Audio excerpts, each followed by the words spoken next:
맘편한 개미님들 안녕하세요. 과문 금융러입니다. 제가 이미 여러 영상에서 장기간 꾸준히 투자해야 하는 종목으로 S&P 500과 나스닥 100 지수를 추종하는 ETF를 소개해 드렸는데요.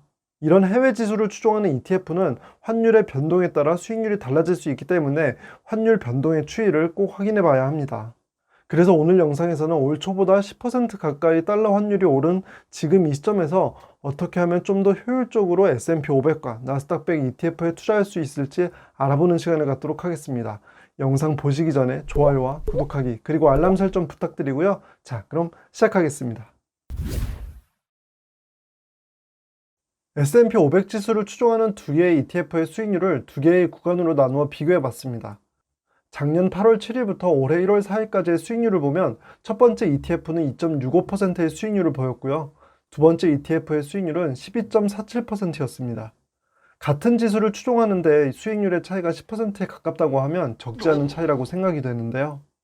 이번에는 올해 1월 5일부터 8월 20일까지의 수익률을 비교해 봤어요. 그런데 이번에는 앞의 결과와 전혀 다른 결과를 얻을 수 있었는데요. 첫 번째 ETF의 수익률은 29.13%, 두 번째 ETF의 수익률은 19.28%였어요. 이번에도 수익률에서 10% 정도의 차이를 보였지만 이번에는 반대로 첫 번째 ETF의 수익률이 더 좋았던 거죠. 그렇다면 이렇게 같은 S&P 500 지수를 추종하는데도 수익률에 큰 차이가 발생하는 이유가 궁금해지는데요. 앞에서 보여드린 첫 번째 ETF는 타이거 미국 S&P 500 ETF고요. 두 번째 ETF는 타이거 미국 S&P 500 선물, 그리고 H가 붙었죠. 이 ETF였습니다. 기본적으로 현물 지수를 추종하는 ETF냐, 선물 지수를 추종하는 ETF냐, 이 차이가 있겠지만 이 차이로 수익률에 10%에 가까운 차이가 발생하지는 않고요. 제가 말씀드리고 싶은 두 ETF의 중요한 차이점은 뒤에 붙은 환 해지의 유무예요. 같은 기간 동안 수익률이 10% 가까운 차이를 발생하는 배경에는 ETF가 환 노출형이냐, 환 해지형이냐 이 차이가 가장 중요했습니다. 지금부터 환 노출과 환 해지의 개념을 확인할 건데요. 환 노출형은 좀 더 풀어서 말하면 환은 환율이고요.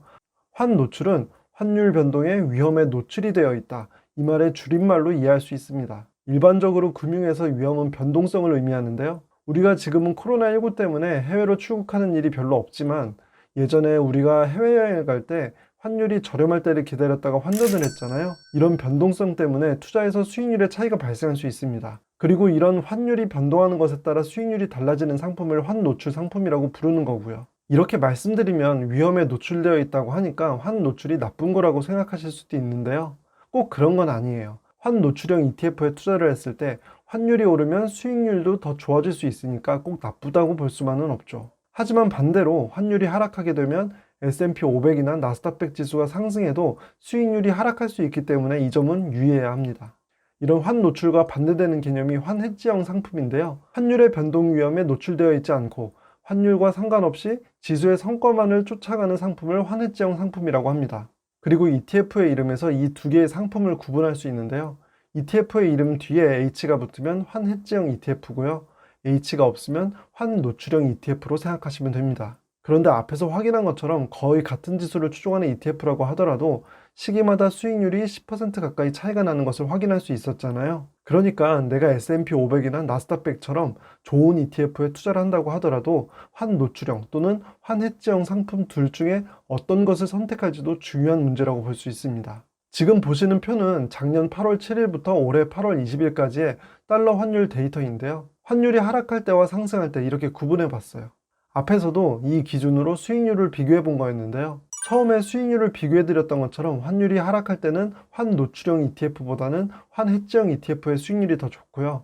환율이 상승할 때는 환 해지형 ETF보다는 환 노출형 ETF의 수익률이 더 좋았습니다. 그렇다면 우리는 앞으로 환율이 상승할 것으로 예상이 된다면 환 노출형 ETF를 매수하고 환율이 하락할 것으로 예상되면 환 해지형 ETF를 매수해야 한다는 걸 알 수 있죠. 따라서 미래의 환율을 정확하게 예측하실 수 있다면 그 예측에 맞게 환 노출형 또는 환 해지형 ETF를 매수하시면 되는 거죠. 하지만 제가 그동안 투자를 하면서 느꼈던 것은 주가의 방향을 예측하는 것도 아주 어렵지만 환율을 예측하는 것은 신의 영역이라고 부를 정도로 더 어렵다는 거예요.